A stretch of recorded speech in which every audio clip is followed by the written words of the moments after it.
প্রিয় শিক্ষার্থীরা, আশা করি তোমরা সবাই ভালো আছো। তোমরা অবহিত যে আজ সমগ্র বিশ্ব প্রাণঘাতী কোভিড-19 করোনা ভাইরাসের প্রাদুর্ভাবে আতঙ্কগ্রস্ত। বাংলাদেশও এ থেকে কোনরূপ মুক্ত নয়। তাই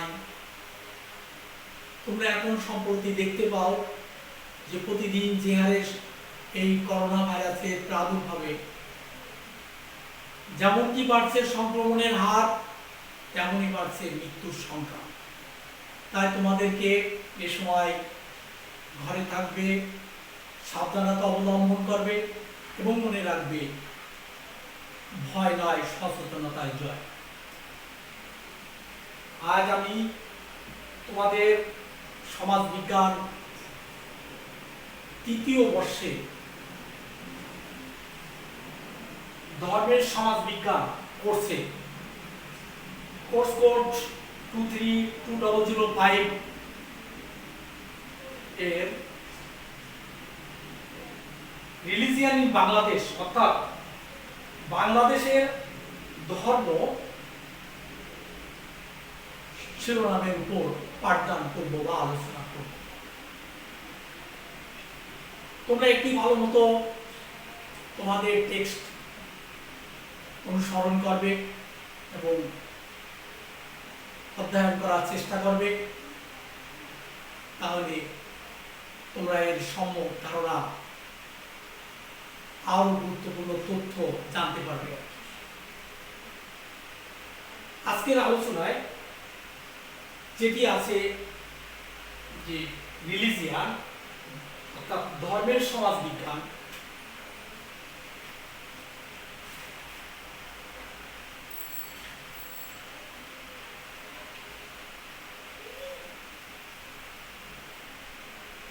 প্রথমে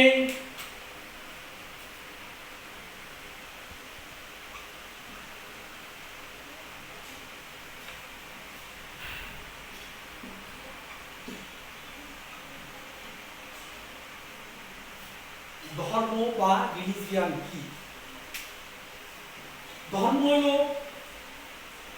একটি মানবীয় সামাজিক প্রতিষ্ঠান।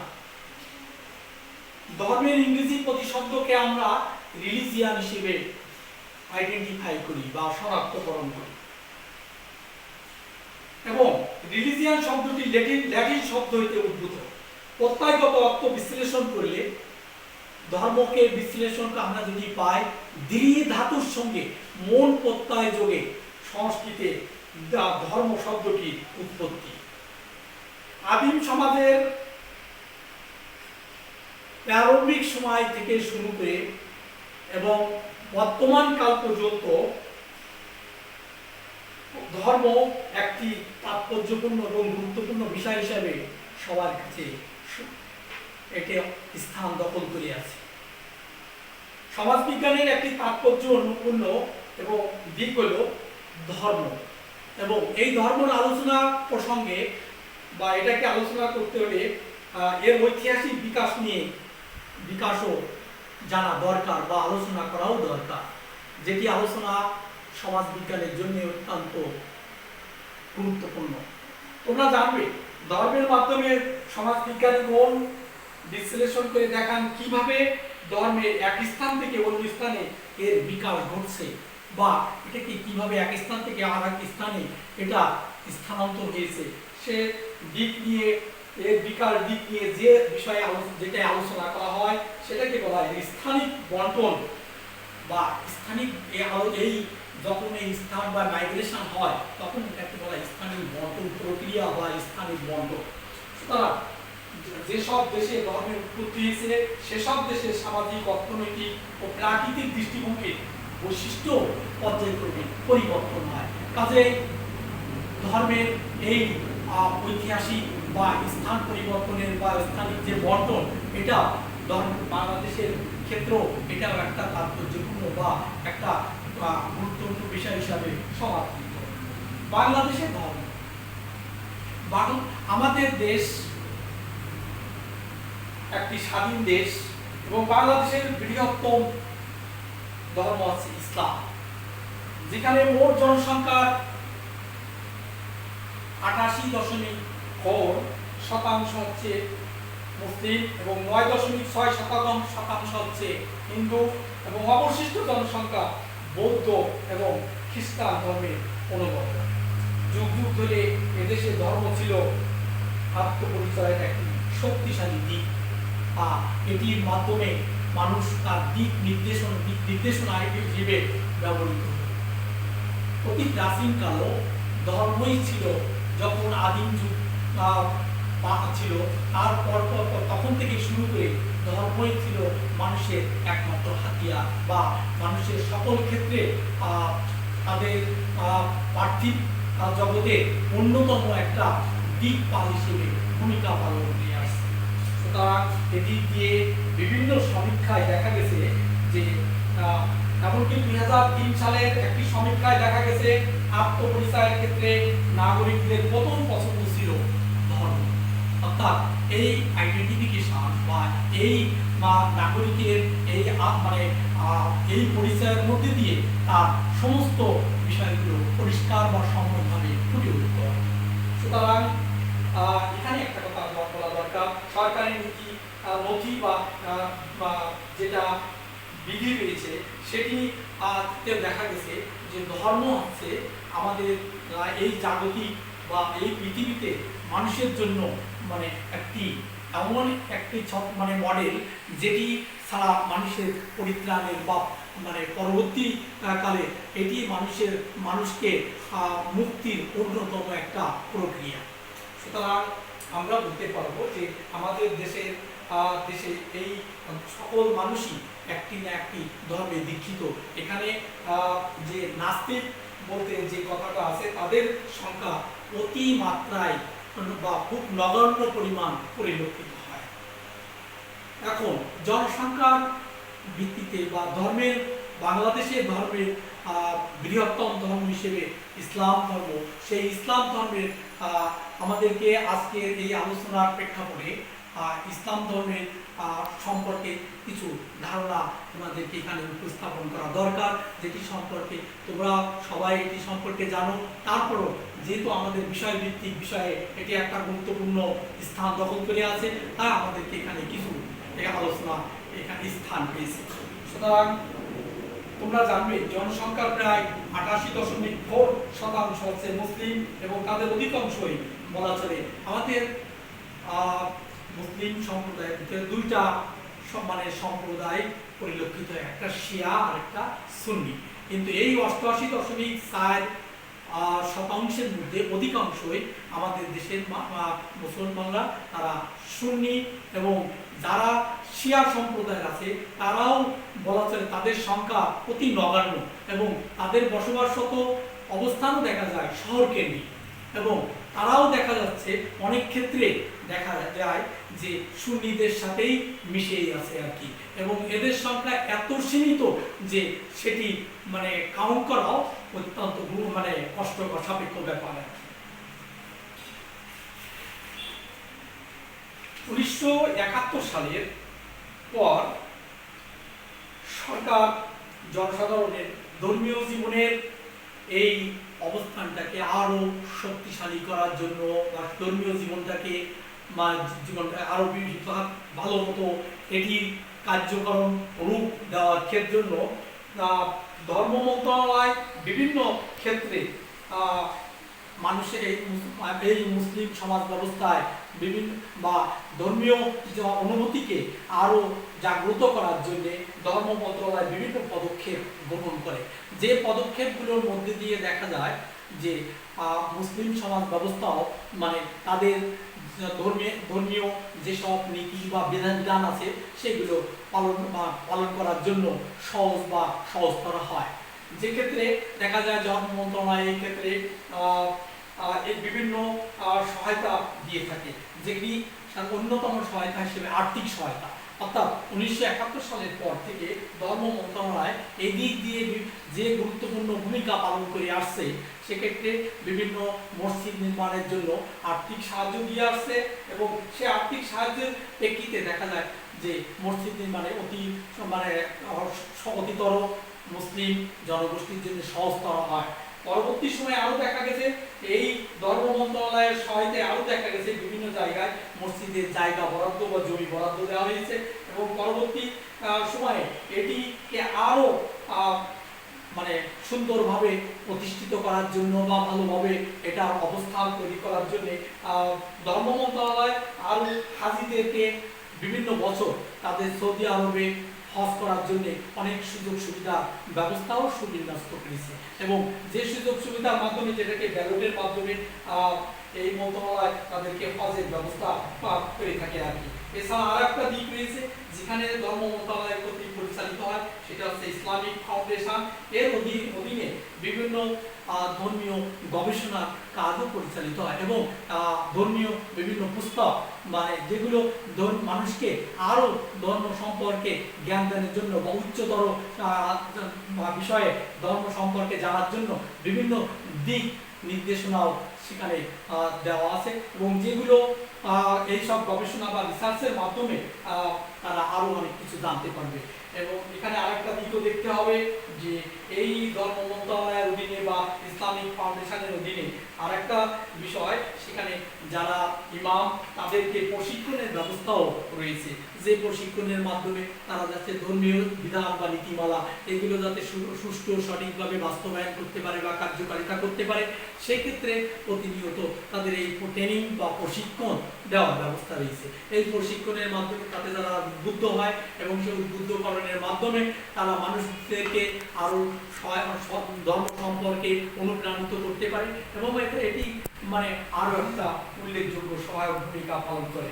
এই ফাউন্ডেশন ইমামদেরকে প্রশিক্ষণের যে ব্যবস্থা করে সেটির ক্ষেত্রে দেখা যায় যে তারাও যে এটা ভালোভাবে মানে এটার গুরুত্ব অনুধাবন করে তারা এটাকে বাস্তবতার রূপ দিলে এটা কার্যকারিতা আরো দিনে দিনে বৃদ্ধি পেয়েছে আর কি।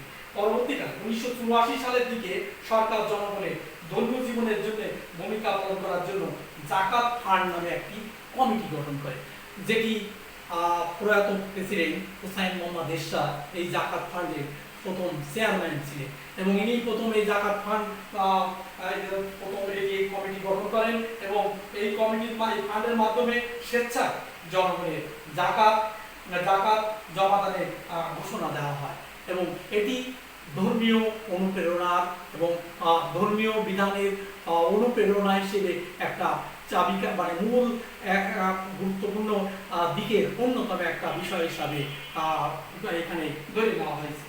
সংবিধানের সংশোধনীর মাধ্যমে 1988 সালের জুন মাসে তৎকালীন সরকার ইসলাম ধর্মকে রাষ্ট্রধর্ম হিসেবে স্বীকৃতি দেয় এবং এতে করে দেখা যায় এই স্বীকৃতি দেওয়ার পরে দেখা যায় বিভিন্ন বুদ্ধিজীবী শ্রেণী মহলে এটা নিয়ে তেমন কোনো মাতামাতি করেনি, তবে অনেকেই এটি নিয়ে ভাবছিল যে ইসলামকে রাষ্ট্রধর্ম স্বীকৃতি দেওয়ায় ব্যাপারটা ব্যাপকভাবে প্রভাব ফেলতে পারে, কিন্তু এ কারণে এবং তাদের বিশ্বাস যে এতে করে স্থানীয় ও জাতীয় পর্যায়ে রাজনৈতিক ধর্ম নিরপেক্ষ ও ধর্মভিত্তিক রাজনীতিবিদদের মধ্যে টানাপোড়েন একটা অবস্থা তৈরি হতে পারে বা বিরাজ করবে।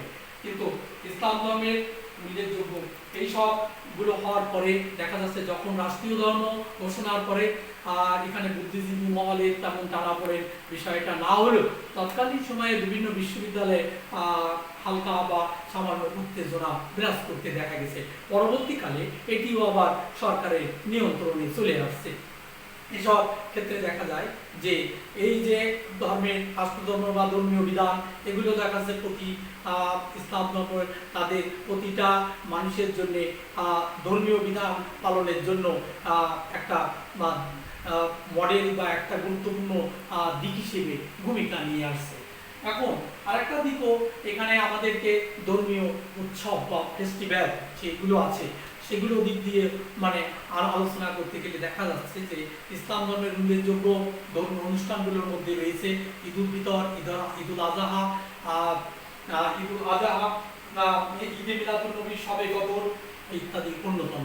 এই সব ধর্মীয় উৎসবগুলো ধর্মের বিধান বা মতো এটি প্রতি বছর পালিত হয় এবং মানুষ এটি এটি পালনের মধ্যে দিয়ে তারা ধর্মের প্রতি আরও বেশি অনুপ্রাণিত হয় এবং ধর্মকে আরও পূর্বের চেয়ে আরও আস্তে আস্তে এটি নবরূপ বা আস্তে আস্তে এটি নতুন এটাকে এর সংখ্যা বা এটি যে বর্তমান সমাজ ব্যবস্থায় যে এই ধর্মকে অত্যাধুনিক করার যে সমস্ত কিছুই পালিত এই অনুষ্ঠান উপভোগ করার মধ্যে দিয়ে তারা প্রতিটা উৎসব অনুষ্ঠান বা রাষ্ট্রীয় এই ধর্মীয় এই অনুষ্ঠানগুলো পালন করে থাকে।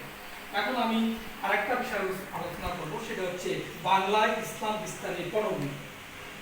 বাংলা বিশ্বের অন্যতম মুসলিম অধ্যুষিত অঞ্চল। এ প্রসঙ্গে বাংলার প্রাচীন যুগের ইতিহাসের প্রেক্ষাপট বিশ্লেষণ করা আবশ্যক। এ প্রসঙ্গে বাংলার রাজনৈতিক ইতিহাসের মূলধারার সঙ্গে ধর্মীয় অঙ্গনের সম্পর্ক রয়েছে। 1871 সালে আদমশুমারিতে এ তথ্য পাওয়া যায় এবং সেখানে দেখা যায় যে শুরু হয়েছিল যে তৎকালীন এই হিন্দু বৌদ্ধ বাংলায় কি প্রক্রিয়ায় মুসলিম অধ্যুষিত অঞ্চলে পরিণত হলো, যেটি সাধারণত হয়েছিল এটির ব্যাখ্যা প্রদানের জন্য অনেকেরই ধারণা বা প্রদান বিভিন্ন রকম এখানে বিতর্কের সৃষ্টি হয়েছিল। যাই হোক, আমি তোমাদের এসব বিতর্কের মধ্যে যেতে চাই না। এখানে ধর্মীয় যে বিষয়টা রয়েছে এ সম্পর্কে মোটামুটিভাবে দেখা গেছে যে এই সব ধর্ম মানে ইসলাম ধর্মের যে স্বীকৃতি বা তাদের যে ইসলাম ধর্মের বাংলাদেশের যে সংখ্যা এটা অন্যান্য ধর্মের তুলনায় অনেক গুণে দিন দিন বৃদ্ধি পাচ্ছে এবং এদের সংখ্যাও মানে অন্যান্য ধর্মের তুলনায় অনেক গুণ বেশি। এবং এটি প্রচার করতে গিয়ে দেখা গেছে যে এখানে বহিরাগতদের সংখ্যা কোনো সময় এত বেশি ছিল না। অনেক ঐতিহাসিকের মতে অনেক ঐতিহাসিক হয়তো মনে তাদের ধারণায় দেখা যায় যেখানে বহিরাগতের সংখ্যা তেমন বেশি ছিল না, যে তাদের মাধ্যমেই এই অঞ্চলে মুসলিম অধ্যুষিত অঞ্চল হিসেবে পরিণত হয়েছে। স্থানীয় জনগোষ্ঠীর ধর্মান্তরই এর অন্যতম একটা কারণ হিসেবেও দেখা গেছে আর কি। এবং এটাও ধর্মান্তর প্রক্রিয়া সুলতান এবং মুসলমান জীবী ও সফি সাধকদের বিশেষ ভূমিকা ছিল। অবশ্য এই কথাও স্বীকার করতে হবে যে বহিরাগত মুসলমান সম্প্রদায়ের অনেকে এদেশে এসেছিলেন এবং তাদের সন্তানাদি এই ভূভাগে জন্মগ্রহণ করার পরে বা তাদের সংখ্যা অনেক গুণে বৃদ্ধি পেয়েছে। যাই হোক, এটিও মানে আমাদের এটা ঐতিহাসিক বা তাৎপর্যপূর্ণ দিকে অন্যতম একটা বিষয় হিসাবে ধরে নেওয়া হয়েছে। এখন আমরা এর পরবর্তী পর্যায়ে আলোচনা করব যে হিন্দু ধর্ম। যে বাংলাদেশের দ্বিতীয় বৃহত্তম ধর্ম হচ্ছে হিন্দু ধর্ম। 2010 সালের বাংলাদেশের পরিসংখ্যান ব্যুরোর তথ্য অনুযায়ী এ ধর্মের অনুসারীদের সংখ্যা হচ্ছে মোট জনসংখ্যা 9.6%। ভারত ও নেপালের পর হিন্দু ধর্মের সংখ্যা বাংলাদেশের অবস্থান। এখানে দেখা যাচ্ছে যে ভারত যেটিকে পশ্চিমবঙ্গ বলা হয়, সেখানে ধর্মের বা হিন্দু ধর্মের যে সংস্কৃতি বা যে কালচার রয়েছে সেই কালচার বা সংস্কৃতিকে অনুকরণ করে বাংলাদেশের যে হিন্দু সম্প্রদায় বা হিন্দু ধর্মের তারাও দেখা যাচ্ছে ওই সংস্করণই ওই হিন্দু ধর্মের ওই তাদের যে কালচার বা সংস্কৃতি এটাই অনুকরণ করে। আমাদের একটা জিনিস যেহেতু সমাজবিজ্ঞানের এই দৃষ্টিভঙ্গিতে একটা জিনিস জানতে হবে, সেটা হচ্ছে সংস্কৃতি। এখানে এই সংস্কৃতি প্রসঙ্গে বলতে হবে কালচার, অর্থাৎ culture is the way of life.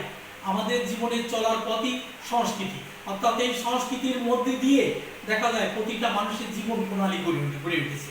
তাই দেখা যাচ্ছে এখানে যেমন ধর্মীয় সংস্কৃতির কথা বলা হয়েছে, তদ্রূপভাবে এই সংস্কৃতি বলতে যে বা ধর্মীয় অনুভূতি বা সংস্কৃতি এটা যেমন বলা হচ্ছে যে ভারতীয় বা নেপালের পরে বাংলাদেশের অবস্থান, এবং পরবর্তীতে বলা হয়েছে যে ভারতের পশ্চিমবঙ্গে যে হিন্দু সংস্কৃতি রয়েছে সেই সংস্কৃতিরই বা অধিকাংশই বাংলাদেশের হিন্দু সম্প্রদায়রা এটাও অনেকটা অনুকরণ করে। কিন্তু এখানে আরেকটা জিনিসও জানতে হবে যে সংস্কৃতি মানুষের জীবন প্রণালী, এটা এক স্থান থেকে অন্য স্থানে স্থানান্তরেরও একটা বিষয়। এখানে ইবি টেইলর নামে একজন নৃবিজ্ঞানী, তিনি কালচার বা এই সংস্কৃতি বলতে যায় একটাই এটিও বলতে বাধ্য হয়েছেন যে সংস্কৃতি হচ্ছে আমাদের আচার ব্যবহার, রীতি নীতি, ধ্যান ধারণা, কলা কৌশল, আর সামাজিক প্রথা ইত্যাদির সমন্বিত রূপ। অর্থাৎ এটিকে ইংরেজিতে বলতেছে, তার সংজ্ঞাটাই হচ্ছে সবচেয়ে প্রণিধানযোগ্য, যেটাকে ইংরেজিতে বলা হয়েছে যে culture is that complex whole which include knowledge, belief, art, moral, law, custom and any other capabilities acquired by man as a member of the society. সুতরাং আমরা ধর্মীয় সংস্কৃতির এই পর্যায়ে দেখতে পাই যে বাঙালি যে পশ্চিমবঙ্গে এই ধর্ম বর্তমান আমাদের পশ্চিমবঙ্গের সাথে সংযুক্ত ছিল বলে অনেকে এটাকে বিশ্বাস করে। বাংলাদেশের প্রায় প্রতিটি এলাকায় হিন্দু ধর্মের অনুসারীদের অস্তিত্ব রয়েছে, তবে বিশেষ করে খুলনা, যশোর, দিনাজপুর, ফরিদপুর ও বরিশাল এলাকায় সংখ্যা ধিক্য। 2001 সালে আদমশুমারি অনুযায়ী বাংলাদেশে হিন্দুদের সংখ্যা নিম্নরূপ। এখানে যে পরিসংখ্যানিক তথ্য রয়েছে সে তথ্য অনুযায়ী দেখা যাচ্ছে যে বরিশাল 11.70, ঢাকা 10.50, চট্টগ্রাম 12.65, খুলনা 16.45, রাজশাহী 12.09, সিলেট 17.80। বাংলাদেশে হিন্দুদের উল্লেখযোগ্য উৎসব হচ্ছে দুর্গা পূজা, কালী পূজা, লক্ষ্মী পূজা, সরস্বতী পূজা ইত্যাদি ইত্যাদি ধর্মীয় অনুষ্ঠান বা ধর্মীয় উৎসবের মধ্যে দিয়ে একে অপরের সাথে সম্প্রীতি এবং সব ধর্মের একটি যে অনুভূতি, তাদের যে আবেগ, সেটি একটি বহিঃপ্রকাশ হিসেবে কাজ করে। কাজে ধর্মীয় অনুষ্ঠান বা ফেস্টিভ্যালগুলো এখানে ধর্মীয় অনুষ্ঠান প্রতিটা ধর্মের অনুপ্রাণিত মানুষদেরকে আরও উৎসাহিত করে এবং তাদেরকে এই ধর্মীয় মানে ভাব গাম্ভীর্যকে আরও এটাকে সম্পর্কে অ্যালার্ট বা সচেতন করে তোলে। বাংলাদেশে বলা চলে হিন্দু ধর্মের মধ্যে ব্যাপক আকারে বিস্তৃতি লাভ করেছে আর্যদের আগমনের পর থেকে। আর্যরাই পেশাভিত্তিকভাবে তাদের এক বর্ণপ্রথা, হিন্দু ধর্মের বর্ণপ্রথার আবির্ভাব ঘটায় এবং শাস্ত্রীয় অপবিত্রতা এবং পবিত্রতার ধারণাই ছিল বর্ণভিত্তিক এবং এই বর্ণপ্রথার কঠোরতার কারণে উচ্চ বর্ণের হিন্দুদের মধ্যে সাথে নিম্ন বর্ণের হিন্দুদের মধ্যে একটা বড় ধরনের বৈষম্য বা বিভেদ তৈরি হয়ে যায়। এরই প্রেক্ষিতেও দেখা যাচ্ছে যে ধর্মের দুর্বলতার একটা অবস্থানও তৈরি হয়। পরবর্তী সময়ে আমরা বৌদ্ধ ধর্ম সম্পর্কে আলোচনা করব। বাংলাদেশের মোট জনসংখ্যা মানে 0.70% হচ্ছে বৌদ্ধ অনুসারী। অহিংসা, পরম প্রেম, পরম আত্মত্যাগ, সংযম, নিষ্ঠা ইত্যাদি মর্মমানি নিয়ে বৌদ্ধের অনুসারীদের আগমন ঘটিয়ে বৌদ্ধ ধর্মের মানে প্রথম ফাউন্ডেশন বা ভিত্তিপ্রস্তর স্থাপন হয়। এখানে বলা চলে যে বাংলাদেশের অধিকাংশ বৌদ্ধরা দক্ষিণ পূর্ব এলাকায় বসবাস করে, বিশেষ করে পার্বত্য চট্টগ্রাম, কুমিল্লা জেলায় এদের বসবাস বেশি এবং বৌদ্ধ সন্ন্যাসীরা এদের ছেড়ে চলে যেতে বাধ্য হয় পরবর্তীতে এবং ফলশ্রুতিতে বৌদ্ধদের সেই পূর্ব অবস্থা আবার ফিরে আসে এবং বৌদ্ধ ধর্মের উল্লেখযোগ্য যে অনুষ্ঠান সেটা হচ্ছে বুদ্ধ পূর্ণিমা। সুতরাং বৌদ্ধরা আমাদের সমাজ ব্যবস্থায় বা আমাদের দেশে এদের সংখ্যা এরা মাইনরিটি বা সংখ্যালঘু হিসেবেও স্বীকৃতিপ্রাপ্ত এবং এদের সংখ্যা এত নগণ্য সেটিও মানে আমাদের ঐতিহাসিক দৃষ্টিভঙ্গিতে এদের আলোচনা করলে এর প্রমাণ পাওয়া যায়। পরবর্তী সময়ে আমরা যেটি আলোচনা করব সেটা হচ্ছে খ্রিস্টান ধর্ম। বাংলাদেশে খ্রিস্টান ধর্মের আগমন শুরু হয় 1600 শতাব্দীর দিকে। পর্তুগিজ সামুদ্রিক বাণিজ্য, মিশনারিদের আগমনে এবং কল্যাণে ইংরেজগণ বাংলায় উপনিবেশ বিস্তারের সাথে সাথে খ্রিস্ট ধর্ম প্রচারের ব্যাপক উদ্যোগ গ্রহণ করে। এদেশের মানুষের সনাতন জীবনধারায় তারা পরিবর্তনের সূচনা করে। তারা সতীদাহ প্রথার উচ্ছেদ সাধন, ইংরেজি শিক্ষার পাশাপাশি নারী শিক্ষার প্রচলন, স্বয়ংসম্পূর্ণ গ্রাম ব্যবস্থার ভাঙনের সৃষ্টি করে পাশাপাশি এদেশে বসবাসকারী সংখ্যাগরিষ্ঠ মানুষের মধ্যে সন্দেহ, অবিশ্বাস এবং বৈষম্যমূলক বিভাজনের সৃষ্টি করে। এতে করে এই বিভাজনের প্রেক্ষিতে মানে দেখা যায় যে খ্রিস্ট ধর্মের অবস্থান এবং এটা আরো গতিশীল হয়। আমাদের সমাজ ব্যবস্থায় বা বাংলাদেশে এদের সংখ্যা 0.3% হচ্ছে খ্রিস্টান এবং তাদের অধিকাংশ এখানে খ্রিস্টান ধর্মের ভিতরে দুইটি বিভাগ আছে, একটা ক্যাথলিক আর একটা প্রতিষ্ঠান। এখানে দেখা যাচ্ছে আমাদের বাংলাদেশে যে খ্রিস্টান সম্প্রদায়ের লোক যারা আছে তাদের অধিকাংশই ক্যাথলিক এবং প্রটেস্ট্যান্টদের সংখ্যা খুবই মানে নগণ্য বা খুবই কম। তাহলে এবং এখন আমরা বলবো যে খ্রিস্টান ধর্মের উল্লেখযোগ্য ধর্মীয় অনুষ্ঠান হচ্ছে তাদের বড়দিন বা খ্রিস্টমাস ডে। পরবর্তী পর্যায়ে আমরা আরেকটি ধর্ম নিয়ে আলোচনা করবো, সেটা হচ্ছে বাহাই ধর্ম। বাহাই ধর্ম আগমনের শুরু হয় ব্রিটিশ শাসন আমল থেকে, বা এ ধর্মের উৎপত্তি 1844 সালে ভাবি মতবাদ থেকে। এর প্রতিষ্ঠাতা বাহাউল্লাহ জীবিত থাকতে এই অনুসারীদের ভারতে এদেরকে উৎসাহিত করে এবং কয়েকজন ধর্ম নেতা এটাকে আরো বেশি উৎসাহিত করে। কাজে বাংলাদেশের চট্টগ্রাম এবং পার্বত্য চট্টগ্রাম এবং ঢাকায় এদের অনুসারীদের সংখ্যা দেখা যায়। এদের সংখ্যা খুবই কম এবং এদের অনুসারীদের সংখ্যা মানে খুব কম বললেও ভুল হবে না। এবং একটি পরিসংখ্যানে দেখা গেছে এদের সর্বসাকুল্যে এদের সংখ্যা 10,000। সুতরাং এটি একটি নতুন ধর্ম এবং এদের সংখ্যা মানে এত নগণ্য যে ইতিহাস পর্যালোচনায় যে তথ্য পাওয়া গেছে সে তথ্য এখানে উপস্থাপন করা হয়েছে এবং তোমাদেরকে বলা হয়েছে।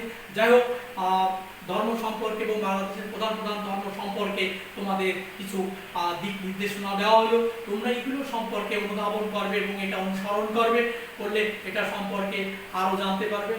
যাই হোক, আজকে তোমাদের সবার সুস্থতা এবং সাফল্য কামনা করে আজকের ক্লাস এখানেই শেষ করছি।